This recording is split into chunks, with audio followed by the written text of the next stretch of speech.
World at War is a Call of Duty that everybody remembers, but nobody talks about. It's like that cousin at the family reunion who shows up, makes a huge impression, and then somehow gets written out of the photo album. COD fans love to reminisce about Modern Warfare 2. They'll fight to the death over which Black Ops game was the best, but when World at War comes up, it's usually a passing mention. Oh yeah, that one had zombies. And that's crazy to me because in so many ways, World at War is one of the most important Call of Duties ever made. It was raw, it was brutal, it was the last time Call of Duty felt dirty in the best way possible. Bayonets, flamethrowers, limbs flying all over the place. This was the game that said, you thought COD 4 was intense? Watch this. And here's the wild part. World at War had the unlucky task of following up COD 4, which completely flipped the FPS world upside down. COD 4 was polished, modern, sleek. World at War? It went the complete opposite direction. Treyarch dragged us back to World War II. They didn't do it like COD 2 or Medal of Honor. They showed us World War II in a way that nobody had done before. Darker, heavier, almost uncomfortable at times. That's part of why this game is so fascinating. World at War is stuck in this weird place in COD history. On one hand, it's the game that birthed zombies, the mode that became a cultural phenomenon. On the other hand, it's the game that came out a year before Modern Warfare 2, so it got overshadowed instantly. People moved on before it even had a chance to breathe. But here's the truth. World at War laid the foundation for so much of what COD became in the next decade.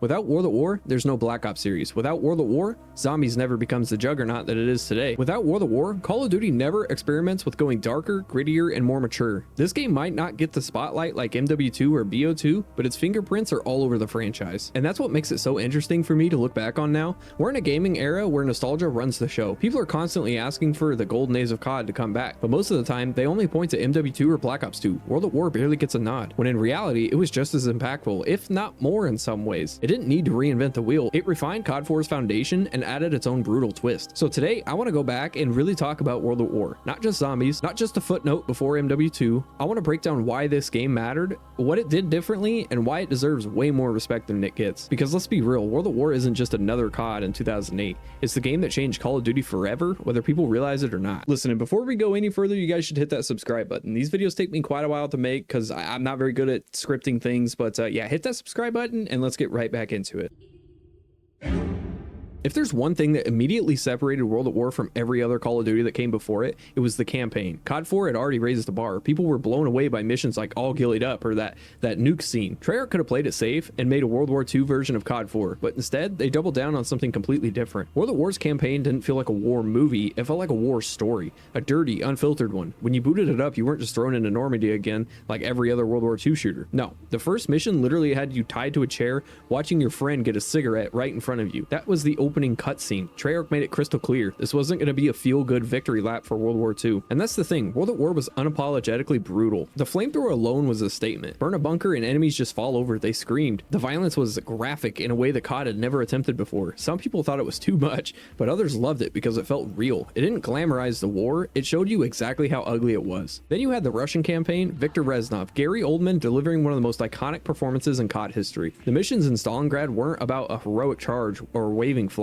they were about revenge. The Russians weren't portrayed as squeaky clean heroes. They were ruthless, angry, and willing to do whatever it took. Reznov's speeches set the tone. This wasn't a black and white morality. It was blood for blood. Compare that to COD 4 or MW2, where there was always this clear good guys, bad guys angle. World at War blurred that line. You weren't playing as the invincible American hero saving the day every mission. Sometimes you were committing just as many horrors as the enemy. That level of moral greatness was shocking at the time. And honestly, the campaign is one of the reasons World at War sticks in people's minds even now.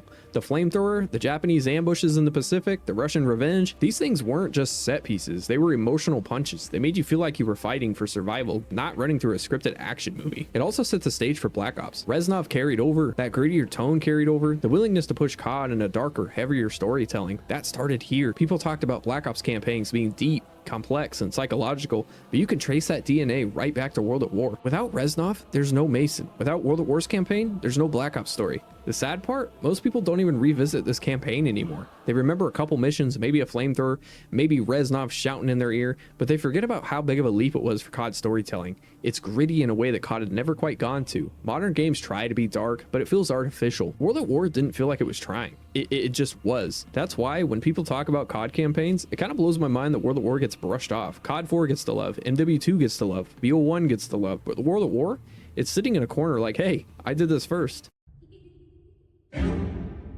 But we got to be honest, when people think about Call of Duty, they don't think about the campaigns first, they think about the multiplayer. And World at War's multiplayer was different. It wasn't bad, it wasn't broken, it wasn't revolutionary, but it carved out its own identity in a way that's easy to overlook today. At its core, World at War was built on the same foundation as COD 4, the perk system, the leveling, the challenges, all that carried over. But Treyarch added its own twist, and depending on who you ask, those twists either made the game or made it frustrating. First, let's talk about maps. You had some absolute classics: Dome, Castle, Asylum, Courtyard. These maps weren't just good for the time, they are still remembered fondly today. Dome especially is one of the most iconic small maps in COD history. It set the stage for Nuketown and all the chaotic close quarter maps we got later. The design philosophy was clear: keep the maps gritty, keep them authentic, and keep them grounded. But Treyarch also did some experimenting. The maps were so huge, wide open, and well, maybe too ambitious. CeeLo comes to mind, a giant hilltop battle that at the time was built with vehicles in mind. And that brings us to one of the more controversial parts of World at War: tanks. Yeah, people forget this now, but World at War let you drive tanks in multiplayer. On paper, it sounds fun. Big battlefield vibes, variety in gameplay. In reality, tanks were clunky, slow, and often just annoyed everyone. They didn't fit the COD formula. COD is about fast-paced, infantry-based gunfights. Tanks turned matches into this weird cat and mouse game where one guy sat in armor while everybody else tried to blow him up with satchels. Cool idea, wrong game. We also had a nice set of weapons. If you love World War II guns, World at War delivered. MP40, Thompson, STG-44, the Kar 98, the Type 100, the Arasaka, the list goes on. The guns felt heavy, loud, and satisfying. And while COD 4's arsenal had a sleek, modern edge, World at War's guns felt raw and clunky, but in a good way. They weren't precision engineered, they were tools of survival, but not everything was perfect. Anybody who played World at War multiplayer will immediately remember one thing: MP40 Juggernaut. That combo was everywhere. It turned a fun SMG into a laser beam tank, and it frustrated a lot of people. Every COD has that one meta loadout that makes you groan. World at War's was the MP40. Still, for all its quirks, World at War multiplayer had something special. It didn't feel sterile, it wasn't sleek like MW2 would become, it was gritty. The sound design, the way the maps looked destroyed and war-torn, the way the guns kicked, it had an edge. COD 4 was polished, MW2 was flashy, and World at War was raw. Another underrated part of World at War's multiplayer was the atmosphere, the announcers screaming in Japanese or German, the dogs kill streaks instead of helicopters. It just felt more intense. When somebody called in dogs, you felt it.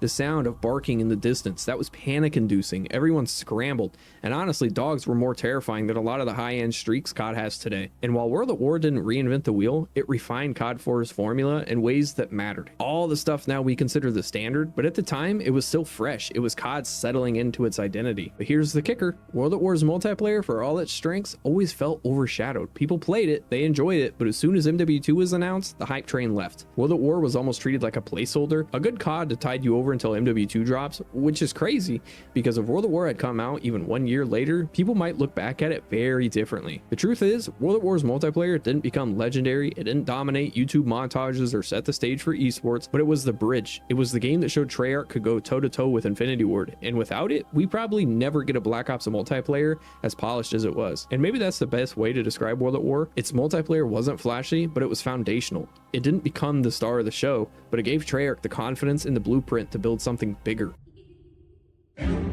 Probably still today, the main reason bringing up World at War is simple: zombies. And the crazy part, it wasn't even supposed to exist. Think about that for a second. The most iconic side of Call of Duty, the mode that spawned an entire community, carried Treyarch through multiple games, and still shows up today, was basically an experiment. A bonus mode, a throw in after the credits as a reward for finishing the campaign. Nobody knew it would blow up the way it did. Nobody expected it to become bigger than the multiplayer playlist. But that's exactly what happened. It started with Nocturne and Toten, one teeny tiny little bunker, a few windows, and endless waves of zombies. That was it. No perks, no pack-a-punch, a very small amount of Easter eggs, no crazy wonder weapons other than the ray gun, just you, a pistol, and the creeping dread of knowing it would all end eventually. It was brutally simple, and that's why it worked. It wasn't about complicated mechanics, it was just about survival, about seeing how long you could last. Noct felt different than anything COD had ever done before. It was slow, eerie, atmospheric. There was no announcer shouting in your ear, no score streaks, no flashy medals, just that haunting piano music,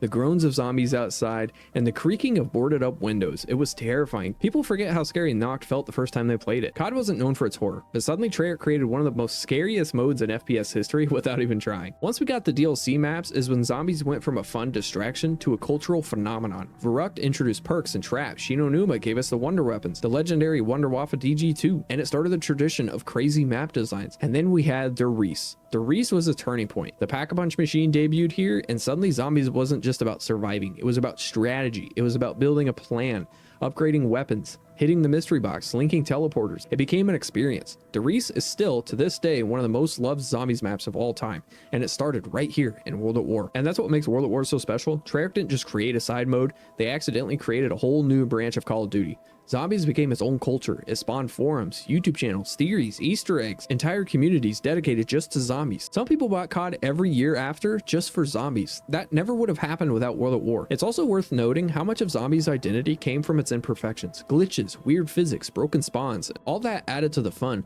It didn't feel like a polished side mode. It felt like a chaotic experiment that players had to figure out together. That mystery is what kept people hooked. Nobody knew what the hell a Pack-a-Punch was the first time they saw it. Nobody knew what the Wunderwaffe really did. It was discovery in its purest form. Zombies might be the most important thing Treyarch ever added to Call of Duty. Without it, would Treyarch even be considered equal to Infinity Ward? Probably not. Zombies gave them an edge. It gave them a way to stand out, to offer something Infinity Ward didn't have. And over time, it became a huge reason why people actually preferred Treyarch CODs. Even today, people still argue about which Zombies era was the best. Black Ops 1, BO2, BO3, but no matter what, it all traces back to World at War. That moment when you beat the campaign, roll credits, and suddenly wake up in a dark bunker with zombies banging on the walls, that was the spark. And it's hard to overstate how big of a deal that spark really was. The crazy part, if Treyarch hadn't taken that risk, COD's history looks completely different. There's no Kino, there's no Mob of the Dead, there's no Shadows of Evil, there's no YouTube scene built around Easter eggs and round 100 runs. Zombies might not have even existed at all. World at War didn't just give us a fun distraction, it gave us an entirely new way to play Call of Duty. A mode so iconic, it's basically its own franchise within COD.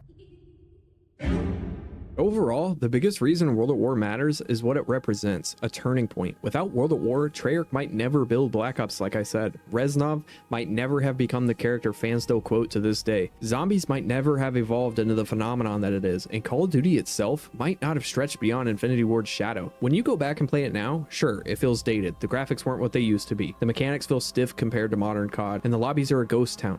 But here's the thing, the soul is still there. You can still feel that raw edge when you fire up the main menu screen.